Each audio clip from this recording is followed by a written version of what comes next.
Il y a un enfant, justement, qui est quand même assez difficile, qui demande d'avoir beaucoup de douceur alentour de lui. Cette semaine, il m'a pris dans ses bras, il m'a collé fort, fort, fort, puis il me dit « Je t'aime vraiment beaucoup ».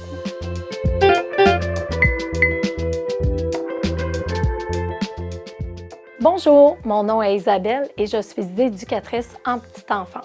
Tu improvises tes journées au fur et à mesure. Non, mais ça se peut que les enfants, cette journée-là, vont dans une autre direction. Et ça se peut que j'arrive pour raconter l'histoire et que les enfants ont le goût de bouger. Donc, c'est là qu'il faut que je me revire sur un dissous pour faire quelque chose moteur. Il faut être très polyvalent. C'est toi qui es responsable de l'éducation des enfants. On n'est pas responsable de l'éducation des enfants. Le parent va toujours être le premier agent du développement de l'enfant. Nous, on fait une continuité, on travaille en collaboration avec le parent. Plus tu travailles en collaboration avec eux, plus l'enfant évolue et se développe. Il y a un seul parcours pour faire cette carrière.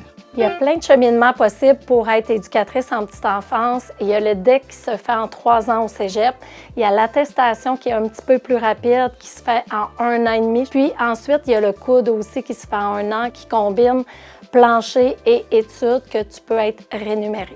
Être diplômé, c'est être mieux outillé. Oui, ça vaut vraiment la peine d'aller chercher votre certification parce qu'on apprend tellement de choses au cours du programme, on a plus de connaissances. Par la suite, tu as de meilleures conditions de travail. Tu peux avoir une job rapidement. Les employeurs, ils cherchent des éducatrices, il y a des demandes partout et ça va t'aider aussi à répondre mieux aux besoins des enfants. Les enfants sont trop jeunes pour que tu aies une vraie influence. C'est faux. Les éducatrices et les éducateurs sont d'une grande influence pour les enfants. La plus belle chose qu'on leur apporte aux enfants, c'est l'autonomie de vivre en groupe, l'autonomie de partager, l'autonomie de attacher son manteau, l'autonomie des émotions. Pour vrai, c'est quelque chose qu'on travaille très fort avec les enfants. Tu fais ça parce que tu aimes les enfants.